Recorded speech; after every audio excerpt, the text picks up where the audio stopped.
چا چې پښتونخوا ته غلط وکتل موږ د هغو خلکو ماغزه باسو.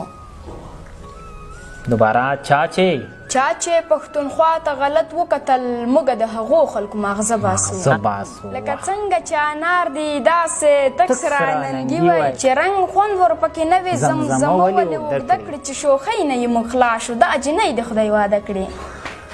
د ژوند خیال قدرمنو لیدونکو نیکې هیلې او درنې فرضیې مې ومنئ. خوښه او خوشحاله یم چې یو ځل بیا ستاسو ورور ستاسو ملګری سید موسی فهیم او راسره د کمرې په برخه کې مجیب قرار راغلی تر څو درته د ژوند خیال د شاعرانو لړۍ جاري وساتو چې خوشبختانه نن ورځ د شاعرانو له ډلې څخه کوچنی ماشوم محمد عیسی مشال صاحب راسره دی. له مشال صاحب څخه به د ده ښکلي غزلې اورو. کوشش کوو چې ستاسو ادبي تندې در خړوبې کو. نو نور انتظار هم نه اوږدو، وار له مخه مشل صاحب ته په خپرونه کې هرکلی او خرغلاس وایو. مشل صاحب محترم په ډېره مینه ستړی مه شئ. مننه، تاسو ته هم په خپرونه کې هرغلاس وایم او ستاسو د پیج ټولو لیدونکو او اورېدونکو ته د زړه له کومې سلامونه او نیکې هیلې وړاندې کوم. قربانه سلامت اوسې، الله دې وکړي چې تم راته روغ او جوړ وې او بیا هم د نظښته زیاته مننه چې موږ ته دې وخت راکړو. نو دا چې د اورېدونکو انتظار نه وي شوی نو وار له مخه ستاسو په یو خوندور غزل باندې خپرونې ته ښکلا ورکوو بیا به مخ پر وړاندې ځو. له غزل نه به تېر شم. په لومړي سر کې د غزل څو بیتونه مې دي. قربان اورو یې. لمونځ کوو او دس کوو توبه باسو. لمونځ کوو او دس کوو توبه باسو. لمونځ کوو او دس کوو توبه باسو بیا هم د یو بل د سر ویښته باسو. لمونځ کوو او دس کوو توبه باسو بیا هم د یو بل د سر ویښته باسو. چا چې پښتونخوا ته غلط وکتل موږ د هغو خلکو ماغزه باسو. دوباره چا چې پښتونخوا ته غلط وکتل موږ د هغو خلکو ماغزه باسو. دا سړی مړ دی خو شعرونه یې ژوندي پاتې دي. مننه. دا سړی مړ دی خو شعرونه یې ژوندي پاتې دي. یار مې ورک شوی خو یادونه په زړګي پاتې دي. دا سړی مړ دی خو شعرونه یې ژوندي پاتې دي. یار مې ورک شوی خو یادونه په زړګي پاتې دي. زه لا خبر نه یم چې کله مرمه ولې مرمه. فهیم صاحب مننه. زه لا خبر نه یم چې کله مرمه ولې مرمه. خلک راته وایي تا ته یو دو پسرلي پاتې دي.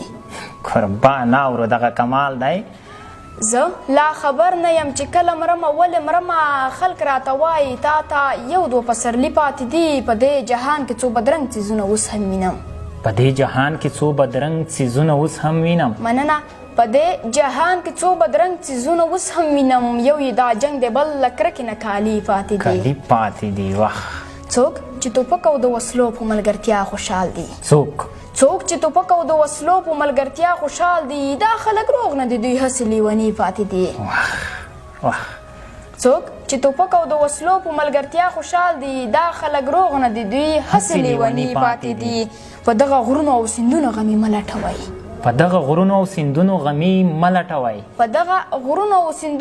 مه لټوئ. علم ته زور ورکړئ په علم کې غمي پاتې دي. کمال دی. دغه اورو دوباره. په دغه غرونو او سیندونو غمي مه لټوئ. علم ته زور ورکړئ په علم کې غمي پاتې دي. د پښتنو په دې وطن چې چا تیری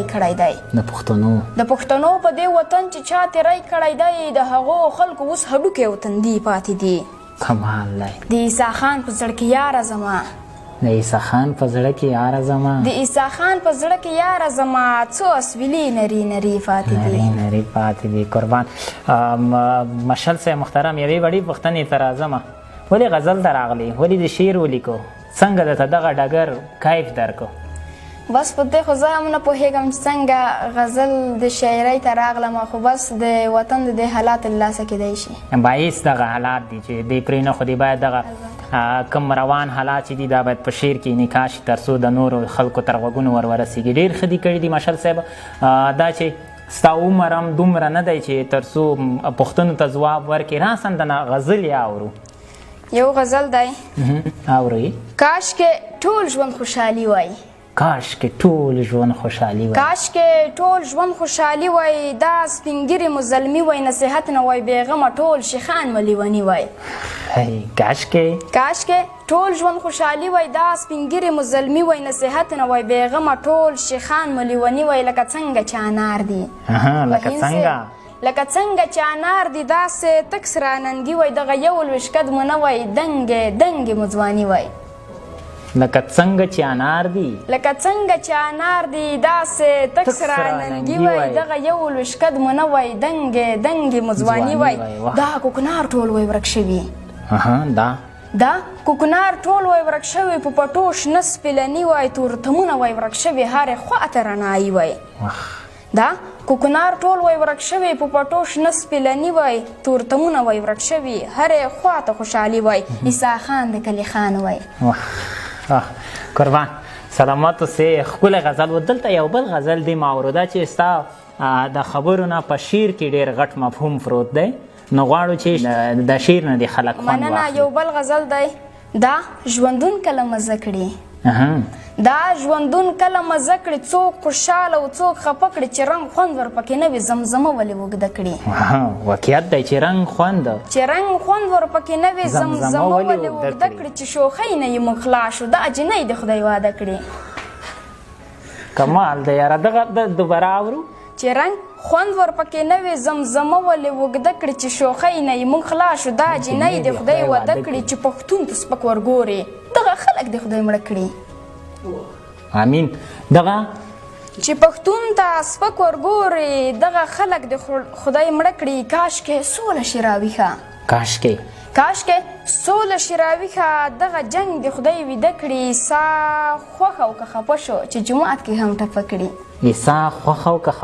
عیسی خوښه او که خفه شو چې جومات کې هم ټپه کړي قربان سلامت اوسې مشال صاحب محترم دلته یوې بلې پوښتنې ته راځم څومره وخت کېږي چې د شعر میدان ته راغلی تقریبا یو نیم کال کېږي او دا ښکلي غزل دي د یو نیم کال په موده کې لیکلي دي البته کومه برخه زیاته لیکې زه خو مصنوي او غزل ډېر لیکم دا درته اسان ښکاري که څنګه دا راته اسان ښکاري او د زړه حال هم پکې بیانېږي د ټولنې درد ته هم د زړه درد لرې په دې وړوکي عمر کې نه د زړه درد نه لرم د ټولنې هغه درد راسره دی آفرین دغه مې غوښتل نو د چا نه پکې مشوره اخلې مطالعه لرې یا د شعر استاد هم قسم شعر داسې خاص استاد نه لري ځکه شعر ټول الهي الهام دی خو بیا هم چاته ناسته کوي چاته ناسته نه کوم بس کتاب لولم قربان د چا کتاب ډېر مطالعه کوي د غني خان کتاب فلسفي قربان دغلته مخکې له دې چې ستا آخري غزل ته راشو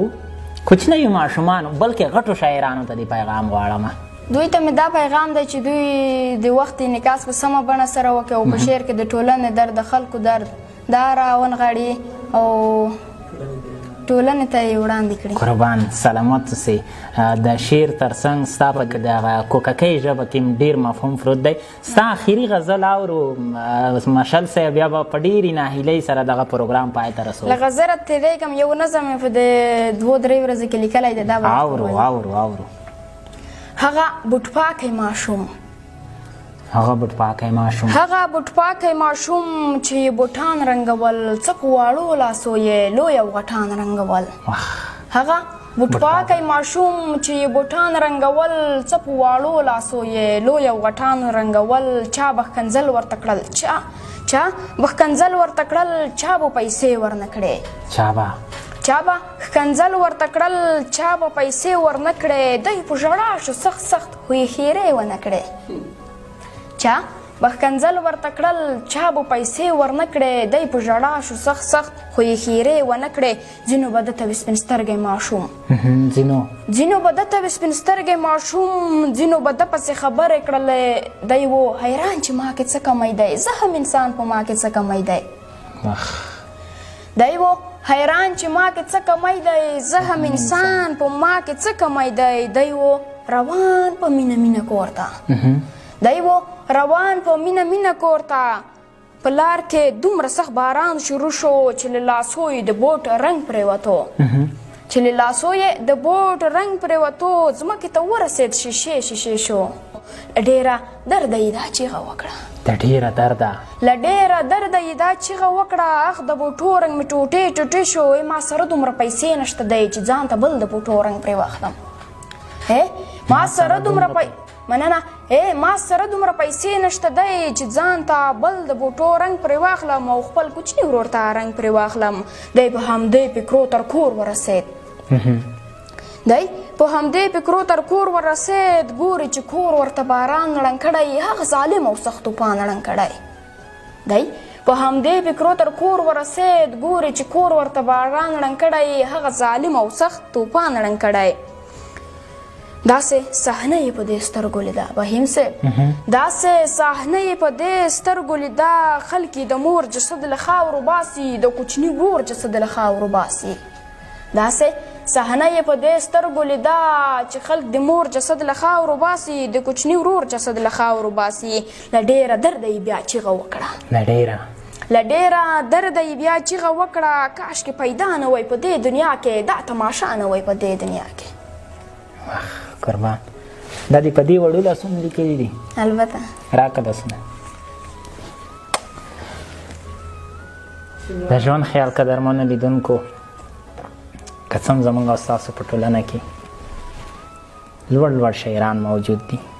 دا چې ما همدا اوس د ژوند خیال په فیسبوک پاڼه باندې تاسو ګورئ شاید تاسو هم شاعران وئ. تاسو د مشل صاحب لفظونه ولیدل.